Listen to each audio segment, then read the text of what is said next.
Everyone, this is Megha. Welcome back to my channel. So आज की video में हम क्लास 9th के लिए एक्सरसाइज 9.3 का क्वेश्चन नंबर 12 स्टार्ट करेंगे। So let's start.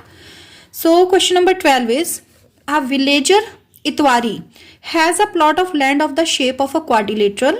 The Gram Panchayat of the village decided to take over some portion of his plot from one of the corners to construct a health center. देखिए क्या बताया है इस question में।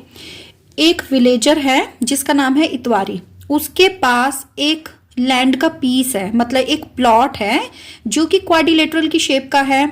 अब जो village की जो ग्राम पंचायत है उसने क्या डिसाइड किया कि जो इतवारी का जो प्लॉट है क्वाड्रिलेटरल की शेप का, उस प्लॉट में से साइड में से एक पोर्शन हम लेंगे और वहां क्या बनाएंगे, एक हेल्थ सेंटर बनाएंगे।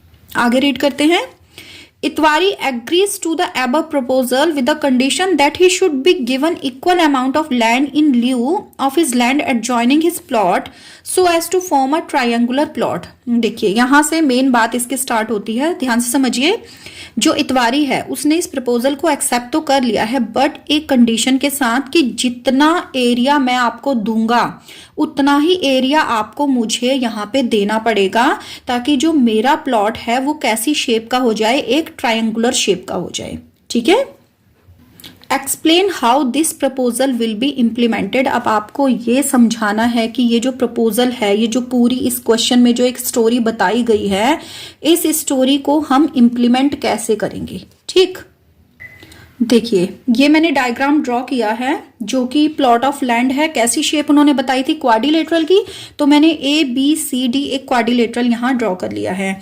अब देखिए इसमें हमें क्या करना था, इसमें हमें दिखाना था कि इतवारी क्या करेगा, कुछ इसका जो ये वाला शेप है इसमें से कुछ पार्ट ग्राम पंचायत को दे देगा हेल्थ सेंटर बनाने के लिए, बट इसके आसपास की जो जमीन है जो कि गवर्नमेंट की होगी, ग्राम पंचायत की होगी, वो चाहता है कि उस जमीन में से, उस लैंड में से उसको एक पोर्शन दिया जाए। कितना, जितना कि वो देगा ग्राम पंचायत को, उतना ही पोर्शन उसे रिटर्न में भी चाहिए, ताकि वो क्या करे, जो उसका प्लॉट ऑफ लैंड है उसको एक ट्रायंगुलर शेप दे सके।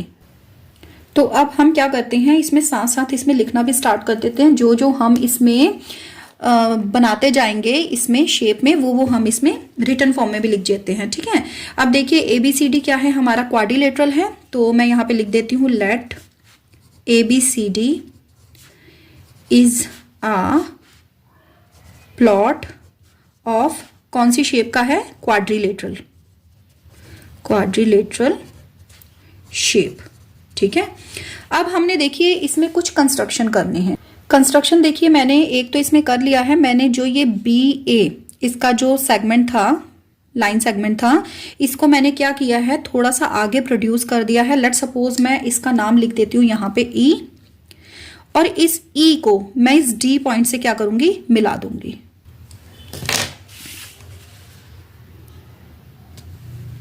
ये हमने यहाँ पे इन दोनों को मिला दिया। ठीक है। एक डॉटेड लाइन के थ्रू इसको मिला देते हैं कि हमने ये जो है ये एक्स्ट्रा इसमें कंस्ट्रक्शन की है। ठीक। अब इस चीज को हम रिटर्न फॉर्म में भी लिख लेते हैं। प्रोड्यूस, किसको हमने प्रोड्यूस किया था, BA को। देखिए BA को मैंने प्रोड्यूस किया है E तक।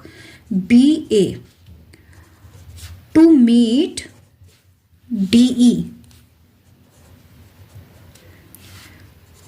ये किसके पैरेलल है, देखिए ड्रॉन पैरेलल टू, ये वाली जो है मेरी किसके पैरेलल होगी, यहां से मैं C और A को भी क्या करूंगी, मिला दूंगी। तो यानी कि ये दोनों लाइंस मेरी कैसी हो जाएंगी, एक दूसरे के पैरेलल हो जाएंगी। ठीक। ये मैं यहां से भी इसको डॉटेड लाइन के थ्रू यहां पे मिला देती हूँ। ठीक है। तो ये दोनों लाइंस कैसी हो चुकी हैं, पैरेलल, पैरेलल टू CA, कहां तक, E तक। ठीक। तो मैंने क्या किया है, E, और अब मैं क्या करूंगी, नेक्स्ट मैं इसमें C के साथ भी E को ज्वाइन कर दूंगी। तो मैं ये लिख भी देती हूं, ज्वाइन EC, E और C को भी मैं क्या करूंगी, ज्वाइन कर दूंगी, क्योंकि ये भी मेरी एक्स्ट्रा कंस्ट्रक्शन है, तो इसे भी मैं क्या करूंगी, डॉटेड लाइन के थ्रू ही इसमें मिलाऊंगी। अब इसमें आप ये दो ट्रायंगल देखिए, एक है मेरा ये वाला EAC और दूसरा है मेरा DAC। ये दोनों जो मेरे ट्रायंगल हैं, ये देखिए ये दो पैरेलल लाइंस हैं। कौन कौन सी? एक है मेरी DE और दूसरी है मेरी CA। इन दोनों के बीच में बन रहे हैं। ध्यान से देखिए आप, कौन से बोले मैंने? एक तो EAC, ये देखिए EAC भी मेरा किसके बीच में बन रहा है? इस पैरेलल लाइन और इस पैरेलल लाइन के बीच में। मतलब ये दोनों लाइंस पैरेलल हैं, इन दोनों लाइंस के बीच में बन रहे हैं। और दूसरा मैंने बोला DAC, तो DAC भी मेरा इस और इस लाइन के बीच में ही बन रहा है। अब ये दोनों सेम बेस पर भी बन रहे हैं। कौन सा बेस है? देखिए इन दोनों के बीच में कौन सी लाइन कॉमन आ रही है? मेरी AC। ठीक, तो इसमें वापस वही वाली थ्योरम आपकी यूज हो जाएगी कि अगर दो ट्रायंगल सेम बेस पर बने हैं और सेम पैरेलल लाइंस के बीच में बने हैं तो उन दोनों का जो एरिया होता है वो कैसा होता है? इक्वल। ठीक, अब इसे हम यहाँ पे लिख लेते हैं। ओके, ये मैंने लिख लिया है, इसे मैं लिख लेती हूँ इक्वेशन नंबर 1। अब देखिए जो मेरा स्टार्टिंग में जो ये क्वाड्रिलेटरल था ABCD, ये हमारा दो ट्रायंगल्स में बटा हुआ है। कैसे? कौन कौन से? एक तो है हमारा ये ABC और दूसरा है हमारा DAC। इसे एक बार लिख लेते हैं यहाँ पे। Now area of quadrilateral ABCD equals to हो जाएगा एरिया ऑफ ट्रायंगल, फर्स्ट है आपका ABC plus area of triangle, दूसरा क्या है हमारा DAC। कोई भी आप नाम कहीं से भी स्टार्ट कर सकते हैं, ऐसा कोई हार्ड एंड फास्ट रूल नहीं है कि आपको कहीं से, मतलब इस पर्टिकुलर जगह से ही आपको नाम स्टार्ट करना है, आप कहीं से भी कर सकते हैं। ठीक, तो अब देखिए इस इक्वेशन में से DAC की जगह मैं EAC लिख सकती हूँ। ये जो DAC वाला एरिया है इसकी जगह मैं EAC लिखूंगी, तो ये हो जाएगा मेरा area of ABC plus area of क्या हो जाएगा मेरा EAC, और यहाँ ब्रैकेट में मैं लिख देती हूँ फ्रॉम इक्वेशन 1। अब ध्यान से आप फिगर में देखिए ABC EAC, देखिए ध्यान में ABC और EAC ये दोनों मिला के हमारा कौन सा वाला शेप दे रहे हैं? देखिए ये वाला ट्रायंगल EBC।